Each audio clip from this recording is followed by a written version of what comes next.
What's up, everybody? Sean from Srkcycles, Caleb from Srkcycles. So here's what the video's about. You and your buddies, maybe even your dad. Wait. Maybe even your brothers. Are we buddies? Like, did we do this together? Maybe. Maybe. We might start doing like weekend motorcycle trips. No way.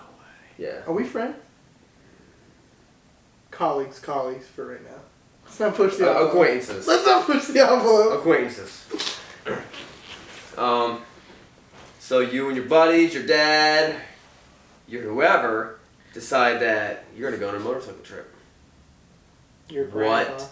Your grandpa. That'd Tim. be cool. Your grandpa Tim. Your grandpa or a guy named Tim who could be your grandpa. And you're thinking, you're like, what to expect on this motorcycle trip. Number one, Caleb. The number one, and I think the most paramount thing when you take a motorcycle trip is that everybody you meet along the way, everybody you run into at stops and destinations, Everyone you told. everybody you told you were taking a trip to, everyone in your family, everyone who's a distant relative, everybody at work, everybody at the gym, everyone on Facebook, everybody that that follows you on Twitter, Everybody at Sheets. everybody from Instagram, everybody from your church, MySpace. Zanga. people who post on your Pinterest, YouTube channel. people who follow your eBay, Trash man. trash guy, postal workers. Everybody is going to be extremely jealous of you. Yeah, they're all gonna be like, man, I dreamed about taking a. Right. They've never even seen a motorcycle. Right. They don't know how to ride. They never plan on riding. They're like, man, I'd love to take one of those motorcycle trips. Right. They're never gonna do it. Right. But you're actually doing it. Right. And so that's the number one thing. Everybody's going to be jealous of you. And the people that are like, wow, you're stupid, that's a waste of time, deep down are still jealous of you. Those people are lying. Number two, and I've experienced this firsthand. Me and my buddies took a trip down to Boston, which should be a 5-hour trip. It took us 10 hours, and we were doing like triple digits the whole time. We were excessively speeding the whole time. Took us everywhere you go, it takes twice as long as what you think it's going to take. Right. Because you're it doesn't matter how fast you're going. You're stopping for gas every 100, 200 miles depending on what bike you ride. Right. You're stopping to eat. You're stopping at rest stops just to stretch your legs, Right. just to relax. And the reason you take longer breaks, because it's a little more stressful riding the bike than it is driving your car. Right. You can't eat while you're driving a bike. Right. You can, you're just retarded. It's not as Tim does. Yeah, you can like try and shove it through your face mask.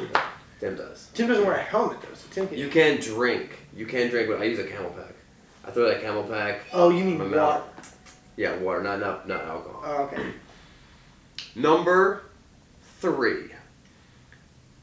If you haven't thought about this, let's say you got 10 people, 20 people, whatever. 20 people? Whatever. Packs of 20. 20 people, whatever.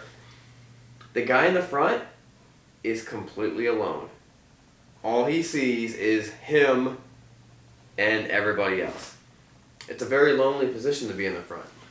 Everybody else is like, hey, they're enjoying each other. They're enjoying knowing that this guy's right near them. They're enjoying knowing that, hey, there's a couple guys in front of them. The guy in the front is all by himself. It's Right. very lonely. Right. Number 4 is that in your group of, let's use a rational number on like 20. People in your group of like 5 or 4. We'll call this person Josh. Okay, Josh. I feel like you know someone named Josh who did this. Josh is that guy that you're planning this trip for weeks.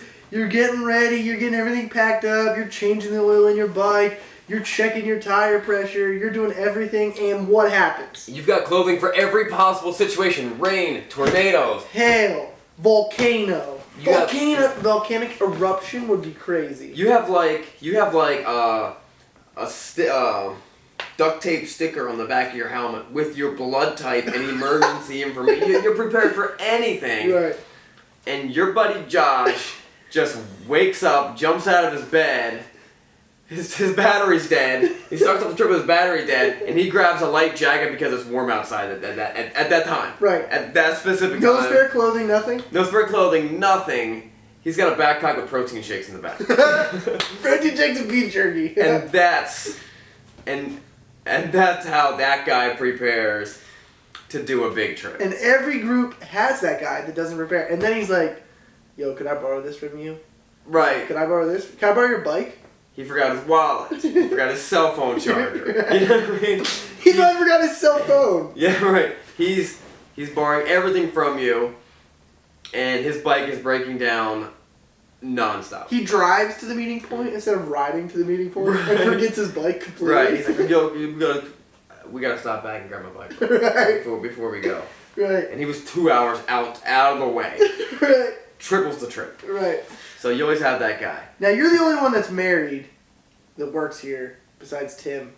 So I think we should say you're the only one that's single. okay, there we go. But you're not single. Not married. You're the only one that's not married with kids. So When you're on a trip, yeah, this one applies to guaranteed gonna happen. Catastrophe will always strike at home as soon as you get on the trip. Right. You're gonna go the first stop. You're gonna start listening to oh, my wife called 20 times. You're gonna listen to your voicemails, and kids are crying, just screaming in the background. She's like, Billy broke his leg, and Billy's like, ah, just screaming. And then the water main broke, the basement's flooding. You know, all these horrible things are happening, and you're just like, never happened. right? And you're just like, delete voicemail, delete voicemail, delete. You're like, I'm sure she'll figure it out. All right. You know. Right.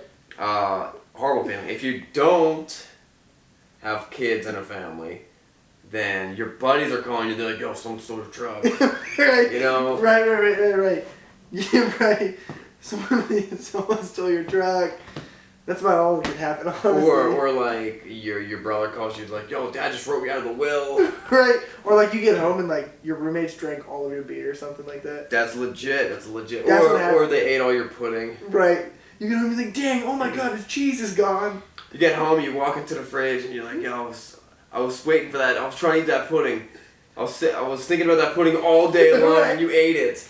Ruined their whole life. That whole 6-pack, that's all they've been wanting to drink the whole time I was Right. on that trip. That's where their life is. Right. So those are the 5 things that you could expect when you go on a bike trip. Go on a bike trip.